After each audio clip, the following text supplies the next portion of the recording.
Ծաղկահովիցի փոքրերը գյուղամեջում են հավաքվում երկրորդ նախագահի հետ լուսանկարվելու համար։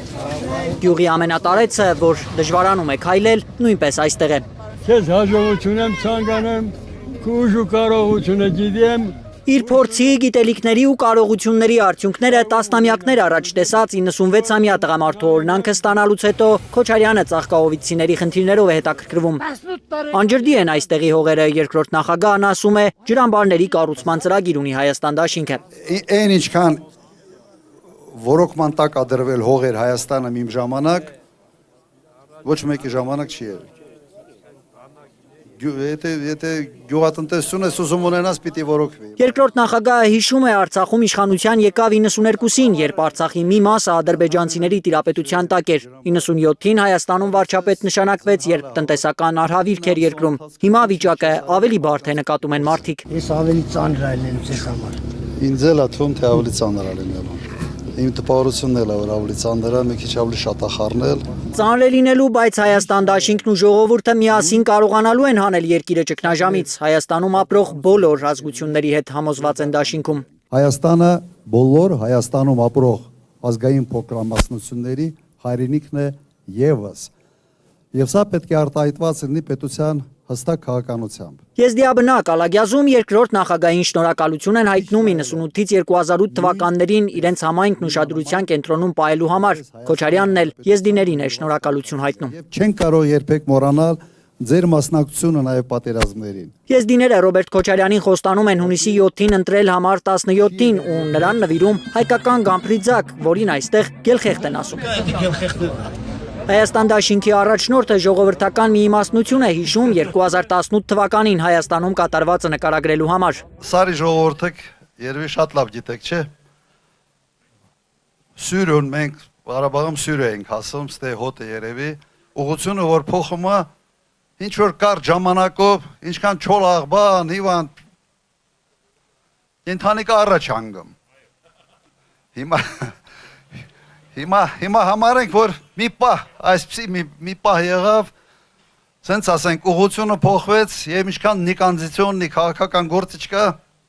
առաջ ընկան, պաշտոններ ստազնեցին,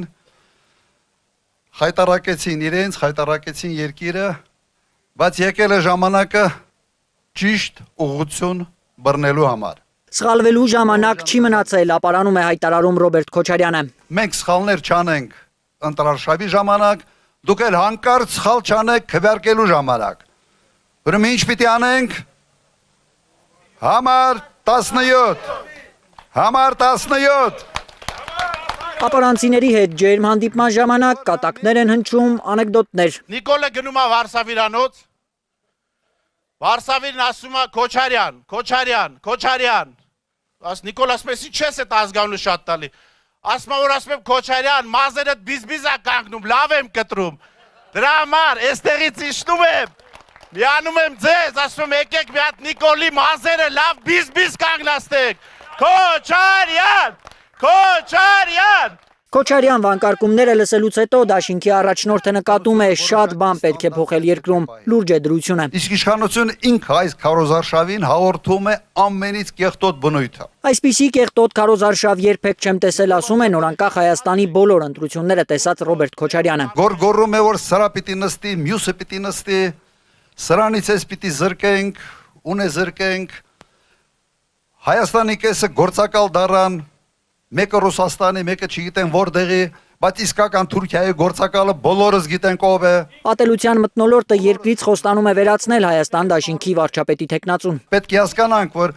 միասնական Հայաստանը Հայաստանի ուժն է, Հայաստանի կարողությունն է։ Արագածոտնում, մյուս բոլոր մարզերում մարդիկ նույն խնդիրներից են բողոքում, ասում է Քոչարյանը։ Գյուղերում դպրոցներ, անձնագրային գրասենյակներ են փակվում։ Այս ամենը հետ ենք պտտացնելու։ Մեկ դպրոց Հայաստանում չպետք է փակվի։ Մեկ դպրոց։ Աշխատատեղեր չկան մարզերում, բնակիչների մի մասը արտերկրում աշխատած փողով է տուն պահում։ Հայաստանից մոտ ամենից համեստ հաշվարկով 150,000 մարդ, դա նշանակում է 150,000 ընտանիք այդ հարաբերություններից օգտվում են։ 150,000 մարդ գնում են աշխատանքի, գումարներ են ուղարկում եւ ընտանիքները դրա շնորհիվ պահում են։ Հիմա դու 150,000 ընտանիքը բազմապատկի 4-ով Հիմա այդքան մարդ ուղղակի կախված են, թե ինչպիսի հարաբերություններ լինելու Ռուսաստանի հետ։ Ռուսաստանի հետ հարաբերությունների լարումը վտանգում է Հայաստանի բնակիչների մեծ մասի բարեկեցությունը, ասում է երկրորդ նախագահը։ Մոսկվայից արդեն բաց տեքստով են զգուշացնում հայ ժողովրդին։ Փաշինյանի իշխանության վարած քաղաքականությունը վտանգում է Ռուսաստանի հետ հարաբերությունները։ Ռուսաստանը ասում է հետևյալը. դու ուզում ես աղբերանաս մեր թշնամիների հետ։ Դու ինչ ես ինձանից սպասում։ Ես քեզ դադարելու եմ դիտել որպես բարեկամ երկիր։ Ասում է դիտելու եմ ձեր հայ ժողովրդին որպես բարեկամ ժողովրդին, բայց դուք երկիրը սարքում եք ոչ բարեկամ երկիր։ Ժողովուրդն է վճարում Փաշինյանի սխալների գինը, պնդում է Քոչարյանը։ 18-19 թվականների իր սխալների գինը տվեց հայ ժողովուրդը 5000 զոհով։ 10,000-ից ավել վիրավորներով։ Հիմա լավ, միջև երբ։ Բայց Փաշինյանի անցյալը հուշում է, թե ինչ ծանր կացության մեջ կարող է հայտնվել Հայաստանը, եթե Մոսկվան զգուշացումներից հետո սկսի կտրուկ քայլեր անել։ Ինքը թռնելով է, ինքը սովոր է թռնել։ Մարտի 1-ին էլ թռավ, բանի 20 թվականի 44 օրյա պատերազմից հետո թռավ բունկեր, հիմա էլ է թռնելու ինքը։ Բայց բանը դրան չի հասնի, եթե մարդիկ հունիսի 7-ին գնան ընտրատեղամաս, ձայն տան Հայաստան դաշինքին, ասում է Քոչարյանը։ Վռնդելու ենք այս խուժաններին։ Ալբերտ Սերոբյան, Հարություն Մաթևոսյան, Հայլուր։